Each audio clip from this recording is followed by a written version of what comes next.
बिस्मिल्लाहिर्रहमानिर्रहीम। अस्सलामुअलैकुम। Urdu story plus में खुश आमदीद। व्यूअर्स, आज फिर आपके लिए किसी की ज़िंदगी पर बीती सच्ची कहानी लेकर हाजिर हुई हूँ। नए आने वाले साथियों से गुजारिश है कि अगर अभी तक आपने हमारा channel Urdu story plus subscribe नहीं किया तो इसको लाजमी सब्सक्राइब कीजिए। चलें अपनी कहानी शुरू करते हैं। अम्मा कॉलेज में दाखिला दिलवाने पर राज़ी ना थी। मैंने रो रो कर बुरा हाल कर लिया। तब इन्हें मुझे कॉलेज भेजते ही बनी। जवान बेटी की माँ को वहम सताते हैं। वही हुआ जिसका डर था। कॉलेज का दूसरा दिन था। घर से निकली तो दो आंखें मेरा ताक़ुब करने लगी। मैंने नज़रें चुरा ली, बेनियाज बन गई और अपनी राह चलती कॉलेज पहुंच गई। वापसी पर वो आंखें फिर मुंतज़िर थी। मैं आगे आगे और वो पीछे पीछे। इसने घर तक मेरा पीछा ना छोड़ा। अब ये रोज़ का मामूल बन गया। लाख बचकर निकलना चाहा, मगर ये नज़रें ऐसी तेज़ कि जिधर मुड़ती अपने जिस्म के अंदर इनकी तपिश महसूस करती। मुश्किल ये थी कि घर पर किसी से इस बात का तज़किरा भी ना कर सकती थी। बताने का मतलब साफ था कि घर वाले कॉलेज जाने से रोक देते। इस तरह तालीम का ख्वाब पूरा ना कर पाती और ऐसा मैं किसी कीमत पर ना चाहती थी। 1 साल यूं ही गुजर गया। आफरीन है इस बंदे पर। रोज़ाना इसने ये कठिन ड्यूटी दी, मुझे कॉलेज से घर और घर से कॉलेज, गोया वही पहुंचाने और लाने वाला था। ताज्जुब की बात ये थी कि इस अरसे में ना उसने कभी कलाम किया और ना तंग किया। बस मुझसे थोड़े से फासले पर पीछे पीछे चलता और जब मेरी मंजिल आ जाती तो गायब हो जाता। आखिरकार मैंने इसकी दीवानगी से समझौता कर लिया। सोचा मेरा क्या जाता है, अपनी ज़िंदगी बर्बाद कर रहा है, अपनी टांगें थकाता है और अपना वक्त बर्बाद करता है। मुझे कुछ नहीं कहता तो मेरी बला से, जिस दिन कुछ कहा तो देख लूँगी। शुरू में मैं डरती थी, रफ्ता रफ्ता इत्मीनान आता गया। अब अकेले कॉलेज आते जाते डर न लगता था। जो ताक़ुब करता था इसको अपना मुहाफ़िज़ और चौकीदार तस्वुर कर लिया तो सुकून से तालीमी सफ़र जारी रखा। बिला आखिर मेरा सितारा गर्दिश में आ गया। एक रोज़ जबकि कॉलेज में पार्टी थी, मैं अपने रास्ते पर जा रही थी। अचानक वो सामने आ गया। मैं इसको इसके कदमों के आवाज़ से पहचानती थी। पहली बार सूरत देख रही थी और बस देखती रह गई। पूछा, क्या बात है मिस्टर? कमाल के मुस्तकिल मिजाज हो, अभी तक हिम्मत नहीं हारी? भोला, आज हिम्मत हार दी है, ये कहकर जल्दी से एक रुक्का थमा दिया और चलता बना। हैरत की बात थी कि वो मेरा नाम भी जानता था। पहले इस रुक्के को घूरती रही, सोचती रही कि पढ़ूं या बगैर पढ़े फाड़ दूं, मगर इस लम्हे तजस्सुस ने मेरा दामन पकड़ लिया। घर आकर मैंने इसे पढ़ा। लिखा था, मैं कोई लोफर या आवारा शख्स नहीं हूँ। तुमको देखा तो बस फिर भुला ना सका। तुम्हारे घर शादी का पैगाम भिजवाना चाहता हूँ, इजाज़त दो। अजब पागल जुनूनी आदमी था। सोचा, जान ना पहचान, चला है उम्र भर का साथी बनने। मुझे क्या पता कि लोफर है या शरीफ ख़ानदान का, नकम्मा है या मालदार है। लगता तो नकम्मा सा है। सूरत लाखों में एक थी, मगर अजनबी अनजान था। भला कोई कैसे राह चलतों पर एतबार करे। इसने अपना नाम समद लिखा था और घर का पता भी दर्ज था। अपनी सहेली को रुका दिखाया कि मालूम नहीं कौन है, कॉलेज के पहले दिन से पीछा कर रहा है। इसका नाम पता पढ़ा तो बोली, जानती हूँ इस पागल को, ये मेरे चचा का बेटा है, अकलौता लाडला और मालदार बाप का बेटा। पढ़ा लिखा है, इन लोगों का अपना बिजनेस है। समझ बुरा नहीं, बहुत अच्छा लड़का है। बस यूँ समझ लो कि इश्क में गिरफ्तार हो गया है बेचारा। और जानती हो ना कि इश्क ना पूछे ज़ात। मैंने कहा, साइमा मजाक मत करो, इस मसले का हल निकालो। अब हद हो गई है। 1.5 साल तक खामोशी से मैंने बर्दाश्त किया। वो बोली, तुम बड़ी संग दिल हो, फिर भी तुम्हारे दिल में इसके लिए कोई नरम गोशा नहीं फूटा? अरे नादान, कोई इतना भी किसी को चाहता होगा कि बरसों खामोशी से इसके पीछे चलता रहे। सब्र तुमने किया या इसने? अब क्या करूं भाई, नौबत तो अब पर्चेबाजी तक आ गई है। अरे भाई, कोई इतना चाहने वाला फिर कभी ज़िंदगी में नहीं मिलेगा। संजीदगी से सोचो। हाँ कहती हो तो मैं चची जान को तुम्हारी अम्मी के पास भिजवाती हूँ। वो रिश्ते की बात कर लेंगी। फिर जो जवाब तुम्हारे वालिदैन से मिले वो इनकी किस्मत। गर्ज कई दिन साइमा मेरे जहन को हमवार करती रही अपने कज़न के लिए। तब मैं भी सोचने पर मजबूर हो गई कि रिश्ता तो मुनासिब है। मेरी खामोशी को नीम रसामंदी जानकर साइमा अपनी चची को लेकर हमारे घर आ गई। इन्होंने आते ही सीधी बात की कि बेटे के लिए रिश्ता मांगने आई हूँ। वसीला साइमा बनी है, इसलिए अम्मी ने खातून की बात गौर से सुनी और हाल अहवाल मालूम किया। जब हर तरह से तसल्ली हो गई तो कहा कि कुछ दिन बाद सोच कर जवाब दूंगी। मेरा एफए का नतीजा आ गया। मैं अच्छे नंबरों से कामयाब हो गई थी। अब समत के घर वाले बार बार आने लगे। उधर साइमा से समत पूछवा था कि रिदा के घर वाले जवाब क्यों नहीं देते, कितनी मुद्दत सोचने में लगाएंगे, हाँ या ना में जवाब तो दें। इन्हीं दिनों अब्बा जान को बीमारी ने आ लिया और वो मुलाजमत छोड़कर घर बैठ गए। वालदा ने मुझे उम्मीदों का मरकज़ बना लिया। हर वक्त कहती, मियाँ जी काम नहीं कर सकते, अब रिदा ही हमारा सहारा बनेगी। मैं आगे पढ़ना चाहती थी लेकिन हालात की वजह से आगे ना पढ़ सकी। लगता था कि मुलाजमत मेरे नसीब में लिखी गई है, वो भी इस उम्र में जब लड़कियां सुनहरे ख्वाब देखती थी। समत की वालदा चक्कर लगा रही थी। बेटा इनको मजबूर करता कि रिदा से शादी करनी है। कुछ करो अम्मा, इनकी वालदा को मना लो। और अम्मी जान रिश्तेदारों के पास जा जाकर मेरी मुलाजमत के लिए दरख्वास्त करती थीं। एक रोज़ अम्मी के एक कज़न आए और कहा कि रिदा के लिए मुलाजमत ढूंढ ली है, अगर करनी है तो दरख्वास्त और मतलूबा कागजात दे दो। मेरी तो जान जा रही थी। मैं मुलाजमत की चक्की में पिसना ना चाहती थी लेकिन वालदा की बातें खिल गईं। अपने कज़न को दुआएं देने लगी, भैया अल्लाह ताला तुमको इसका अजर देगा, तुमने हम पर बड़ा एहसान किया। रिदा ने जो पढ़ना था पढ़ लिया, अब इसको मुलाजमत करनी पड़ेगी और बच्चों को भी पढ़ाना है, इनका स्कूल जारी रखना है।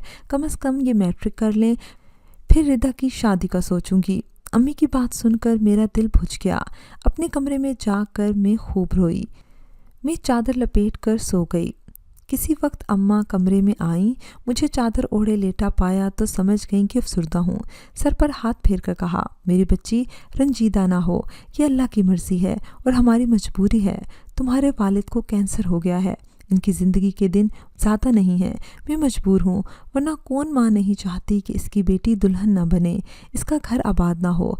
मगर कभी कभी बड़े बच्चों को छोटे बहन भाइयों के लिए कुर्बानी देनी पड़ती है, ये इनकी ज़िंदगी का सवाल होता है। मैंने बमुश्किल आंसू पी लिए और कहा, अम्मी जान आप फिक्र ना करें, मुलाजमत करूँगी, आपकी उम्मीदों पर पूरा उतरूँगी। बड़ी जो हूँ मैं नहीं तो और कौन कुर्बानी देगा। पूरी रात मैंने करवटें बदलते गुजारी। कभी सुनहरे मुस्तकबिल के ख्वाब देखे थे और कभी समत का ख्याल आ जाता, जिसने 1.5 साल चुपचाप मेरे साथ चलकर मोहब्बत की अनोखी और अनकही कहानी मेरे दिल पर रकम कर दी थी।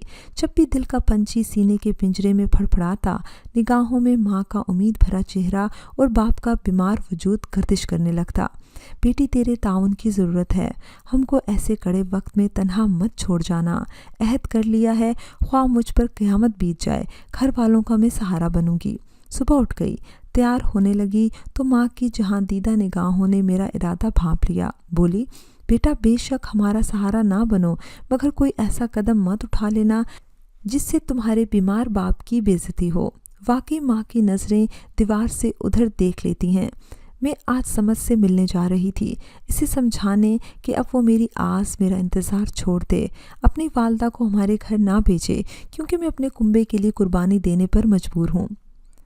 साइमा के ज़रिए मैंने इससे मुलाकात की। समत मेरी बातें सुनकर नाराज़ हो गया। इसने कहा, तुम मोहब्बत को मजाक समझती हो, मगर इश्क मजाक नहीं, वो इश्क होता है। इंसान अक्ल से जाता है और फिर जान से, मगर इस राय पुरखार को तर्क नहीं कर सकते जिस पर चलकर इश्क की मंजिलें तय की जाती हैं।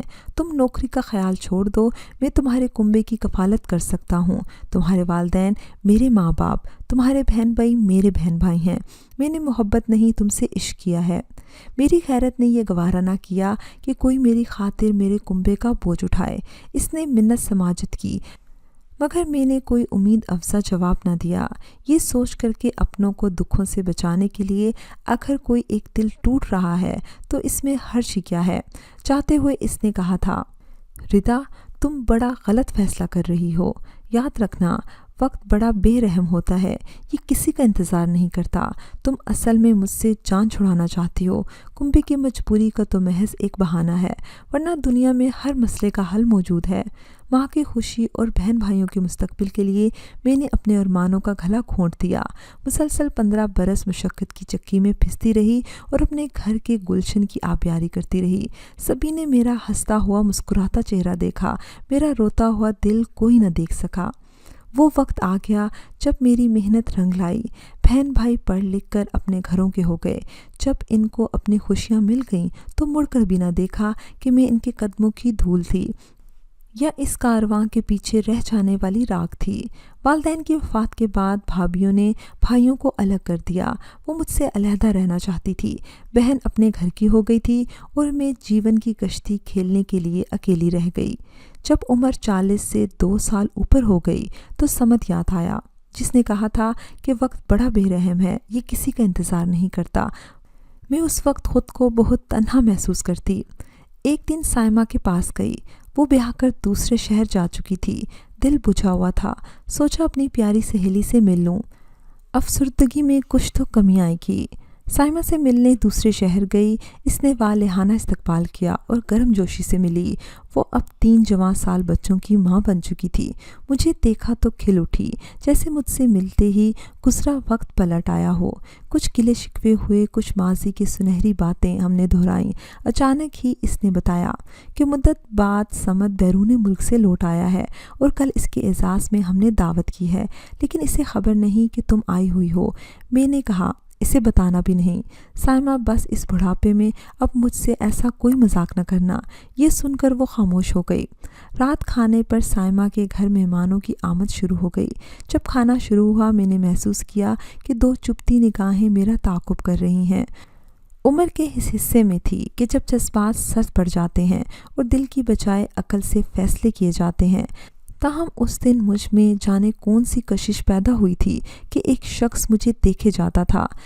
میں نے تو اپنی تنہا زندگی سے سمجھوتا کر لیا تھا، بہن بھائی چھوڑ گئے تو زندگی ختم ہو گئی، اب بڑھاپے کی سرحد پر تھی، خوابوں کی ساری قندیلیں بجھ گئی تھی اور 4 سو اندھیرا پھیل گیا تھا۔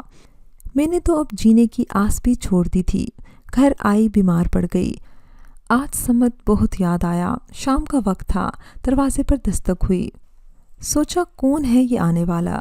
بمشکل اٹھ پائی تھی، دروازہ کھولا تو سمت سامنے کھڑا تھا۔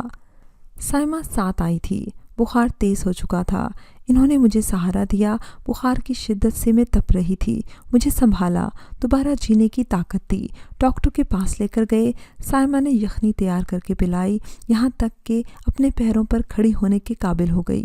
تبھی سمت نے کہا، سائمہ کے گھر تمہیں دیکھا تو پرانا گھاؤ یکدم ہرا ہو گیا، سائمہ کو مجبور کر کے لایا ہوں، تم نے کہا تھا نا کہ وقت کسی کا انتظار نہیں کرتا، مگر دیکھو میں نے تمہارا انتظار کیا، ابھی تک کر رہا ہوں، کیونکہ میں وقت نہیں ہوں اور بے رحم بھی نہیں ہوں۔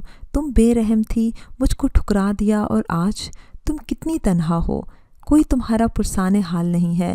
اس روز میری بات مان لیتی تو میں تمہارے گھر والوں کا سہارا بن جاتا۔ سمت تم نہیں سمجھو گے، یوں بھی دکھ ملے ویسے بھی ملتے، انسان اپنی انا کو توڑ کر کبھی سالم نہیں رہتا۔